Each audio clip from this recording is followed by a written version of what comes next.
ခုတ်ဆုပ်တရားဆိုတဲ့အမျိုးသမီးလေးအကြောင်းနည်းနည်းပြောပြစိတ်ဝင်စားစရာလည်းကောင်းတယ်လူတွေအတွက်အလုံးလူတွေရောကျွန်တော်ရန်တန်ရရောပေါ့နော်သတိထားစရာလည်းကောင်းတယ်ဒီမြတ်စွာဘုရားလက်ထက်မှာခုတ်ဆုပ်တရားကသူတစ်ပါးရဲ့ကြီးကျွန်းဖြစ်ရတယ်နော်ဘာလို့ကြီးကျွန်းဖြစ်ရတယ်လဲသူတစ်ပါးရဲ့အခိုင်းအစီဖြစ်ရတယ်လဲလို့မေးရင်အတိတ်ဘဝတစ်ခုမှာပေါ့ခုဆိုရကတထေသမီးတယောက်နော်အခြေအနေတစ်ခုမှရှိတဲ့တထေသမီးတယောက်အဲ့ဒါသူတနေ့မှအလှပြင်နေတော့သူ့အိမ်ကိုလာတဲ့ဘိက္ခုနီမတပါးကိုရှင်မဟိုပစ္စည်းလေးလှမ်းလိုက်စမ်းပါဥမာပေါ့ဟိုပစ္စည်းလေးယူပေးစမ်းပါဆိုတာမျိုးခိုင်းလိုက်တယ်အဲ့လိုခိုင်းလိုက်တော့ဒီဘိက္ခုနီမကတည်တယ်စင်စားသူငါ့ကိုခိုင်းနေပြီငါလုတ်ပေးလို့ရှိရင်သူဖြစ်လျက်ဘဝတိုင်းမှာသူတစ်ပါးရဲ့ကြီးကျွန်းဖြစ်လိမ့်မယ်လုံးဝပေးခြင်းဘူးလို့ညင်းရင်သူဒေါသဖြစ်စိတ်ဆိုးပြီးတော့ငရဲကြလိုက်တယ်အဲ့တော့ငရဲကြတာနဲ့စာရင်သူတစ်ပါးရဲ့ကျွန်းဖြစ်ရတာကတော်သေးတယ်တတ်တာရသေးတယ်လို့အဲ့လိုတွေးပြီးတော့ဘိက္ခုနီမကလှုပ်ပေးလိုက်တာအဲ့ဒီကံကြောင့်နော်ဟိုခုတ်ဆုပ်တရားဆိုရဲခုတ်ဆုပ်တရားဆိုတဲ့ဘဝမှာသူတို့ရဲ့ကျွန်းဖြစ်ရတယ်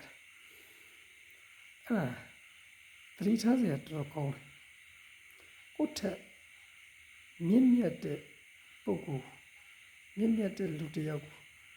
သွားခိုင်းမိတဲ့အကုသိုလ်ကဒီနေ့ကလည်းခိုင်းနေကြတာပဲနော်လူတွေလည်းဘုန်းကြီးတွေကိုခိုင်းတာမျိုးတွေရှိတယ်ဘုန်းကြီးအချင်းချင်းလည်းကိုယ့်ထက်သိက္ခာဝါကြီးတဲ့တန်ခါးတွေကိုခိုင်းမိတာမျိုးတွေရှိတယ်အဲ့တော့ဒါသတိထားစရာကောင်းတယ်လူတွေဆိုရင်ဒါဘုန်းကြီးနဲ့သိရင်းနှီးတဲ့သူတွေဆိုလို့ရှိရင်အရှင်ဘုရားဟိုဟာလေးလှုပ်ပေးစမ်းပါဥပမာဟိုဒီသွားရင်အရှင်ဘုရားဟိုဟာလေးဝယ်ခဲ့ပေးစမ်းပါဒီဟာလေးဝယ်ခဲ့ပေးပါအောင်ခိုင်းတတ်တာမျိုးတွေရှိတယ်နော်အဲ့ဒါသတိထားစရာကောင်းတယ်ဗျာသတိထားစရာကောင်းတယ်ကုသိုလ်ကတစ်ဖက်အကုသိုလ်ကတစ်ဖက်ဆိုတာမျိုးဖြစ်နေတတ်တယ်တခါမှတချို့သောအရာတွေကကိုယ်တိုင်လုံးလို့လဲရတဲ့အနေအထားမျိုးပေါ့သို့မဟုတ်ရင်တခြားသောလူတစ်ယောက်လူချင်းချင်းကိုလည်းခိုင်းလို့ရတဲ့အနေအထားမျိုးအဲ့ဒါကိုရဟန်းတန်ခါးတွေကိုတွားပြီးတော့ခိုင်းမိတဲ့အခါမျိုးမှာဒါသိပြီးတော့ကြောက်စရာကောင်းတယ်အဲ့တော့ဒီမှာခုတ်ဆုပ်တရားဆိုတဲ့ဘဝမှာဘာလို့သူတစ်ပါးရဲ့ကြုံဖြစ်ရတယ်လဲလို့မေးအဲ့ဒါဘိက္ခုနီမတယောက်ကိုတွားပြီးတော့ခိုင်းမိတဲ့အကုသိုလ်ကနော်အဲ့နောက်ဘဝမှာကြုံဖြစ်ရတယ်မယုံမသိဟိုဟာလေးလှုပ်ပေးစမ်းမ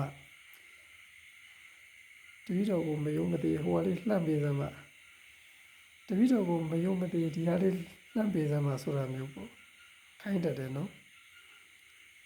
သတိထားစရာသိကောင်းတယ်ဖြစ်လျက်ဘဝတိုင်းမှာကျွန်းဖြစ်တတ်တယ်ကိုယ်ထက်မြင့်မြတ်တဲ့သူတွေကိုခိုင်းမိလေးသတိထားဖို့နော်အရေးကြီးပါတယ်ဗျာသတိကနိုင်ကြပါစေသတိချက်နိုင်ကြပါစေ